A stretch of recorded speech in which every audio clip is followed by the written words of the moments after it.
In this video, I'll be showing you the best OBS settings for recording in 2026. With these settings, you should be able to eliminate lag and improve your video quality. Start by opening the OBS settings. Select Output from the side menu, then set the output mode to Advanced. Go down and switch to the Recording tab. Make sure the type is set to Standard. Then click the Browse button next to the Recording Path setting. Find and select the folder that you want your recordings to save to. Recordings can take up a lot of space, especially if you want to have good quality. Because of this, you may want to select a folder on a second internal hard drive instead of your boot drive. Click the Select Folder button to confirm your selection. Open the Recording Format menu and select MP4 or MKV. MP4 is typically better for shorter recordings. MKV is better if you don't want to risk your video becoming corrupt if your computer or software crashes. If you select MKV, you will need to remux your recordings to be able to use and edit your videos. Fortunately, this can be done in OBS automatically. I'll show you how to remux your recordings later in the video. Open the video encoder options, then select NVIDIA NVENC H264 if you have an NVIDIA graphics card, or AMD HW H264 if you have an AMD graphics card. Alternatively,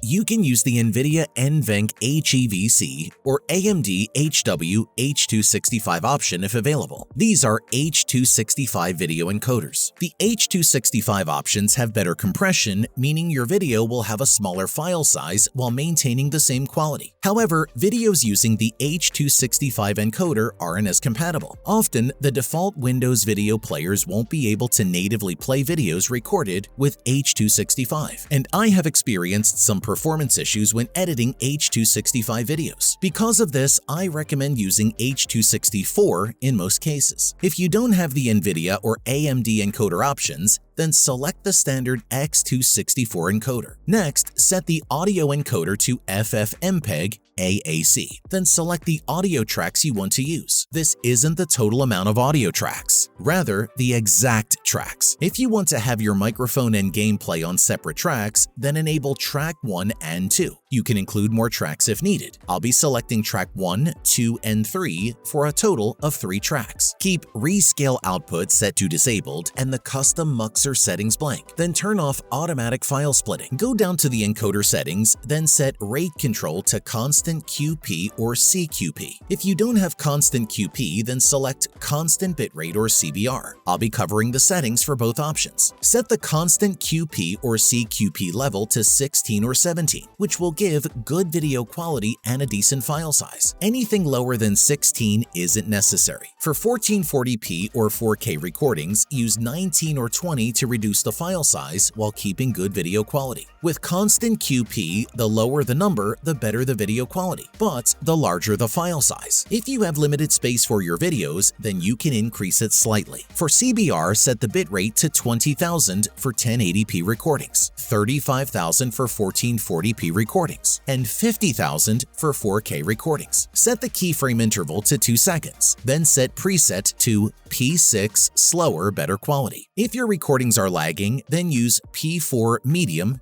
quality. I typically use P4 medium when recording 4K. Set tuning to high quality, then set multi-pass mode to 2 passes, quarter resolution, and profile to high. Uncheck the look-ahead box and enable adaptive quantization. Set B frames to 2, then head down and click Apply. Go back up and switch to the Audio tab. Adjust the audio bitrate for your selected tracks if needed. I set my audio bitrate to 160, which will work fine in most cases. For the best audio quality, you can use 320. However, you probably won't notice much difference. If you have any audio issues, then try using 128. Set the same bitrate for all your selected audio tracks. Then go down and click Apply if needed. Go to the side and select Audio. Keep the sample rate set to 48 kHz and make sure Channels is set to stereo. Head to the Global Audio Devices heading and set Desktop Audio to the device you listen to audio with. This will probably be your headphones or a headset. If you are using an audio mixer or software that gives you multiple audio outputs,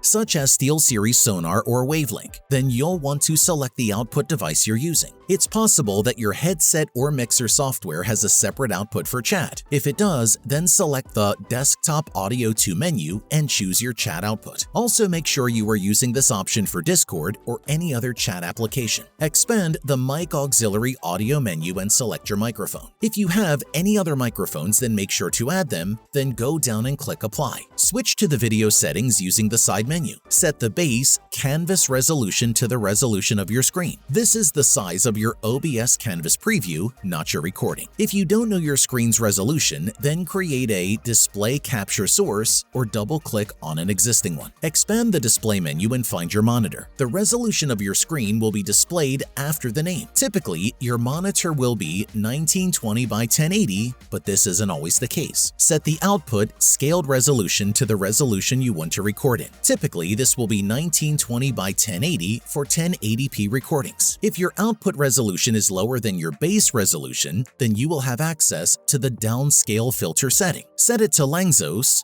sharpen scaling, 36 samples. Expand the frame rate menu and select Common FPS values, then set the frame rate to 60. If you are recording gameplay or want a smooth video, then 60 is the standard. However, if you're recording your screen, then you may be able to get away with 30. However, 60 is typically the best choice, so I recommend 60. Go down and click the Apply button. Head back to the side menu and select Hotkeys. Select the filter box at the top, then type in Recording. Find the Start Recording option and click on the box to the side. Then input a keyboard shortcut. You can use this to start recording with OBS without having to press the button in the window. Try to make sure that this doesn't conflict with any other keyboard shortcuts that you may be using. Do the same for the stop recording option. You can use the same keybind if you like. If you do use the same shortcut, then it will work like an on-off button and will start or stop your recording appropriately. You can add your keyboard shortcut to your Elgato Stream Deck if you have one, or use the record button instead of the hotkey. Add any other recording hotkeys that you want, then click the Apply button to confirm. Go back to the side and open the advanced settings. Set process priority to normal. If you're having issues with laggy recordings, then you can try setting the process priority to above normal. However, I don't recommend using high. Using above normal or high may cause you to get lower FPS or have performance issues, especially when gaming. Go to the video settings just below and make sure they're set to default. You can copy mine if yours are different. Go down to the recording options and you will see the option to automatically remux to MP4. If you set the recording format to MKV, then check the box. This will automatically convert your recordings to MP4 when you stop recording. You can also manually remux your videos by going to File, then Remux Recordings. Here you can click the three dots, then open the video you want to remux. Select Remux to convert your video. Click Apply, then OK to close the settings. Find the audio mixer dock. Click the three dots next to any of your audio devices, then open the advanced audio properties. If you chose to only record one audio track, then set all of your desktop audio and mic aux devices to be heard on track 1. Then remove them from all other tracks. If you selected to record multiple audio tracks, then set each device to be heard on its own audio track. For example, I chose to record 3 tracks, so I'll be setting desktop audio to be heard on track 1, desktop audio 2 to be heard on track 2, and my microphone to be on track 3. I'll include a link in the description to my full guide on separating audio tracks. Click the close button once done, and you will now have the best OBS recording settings. Please consider leaving a like if you found the video helpful.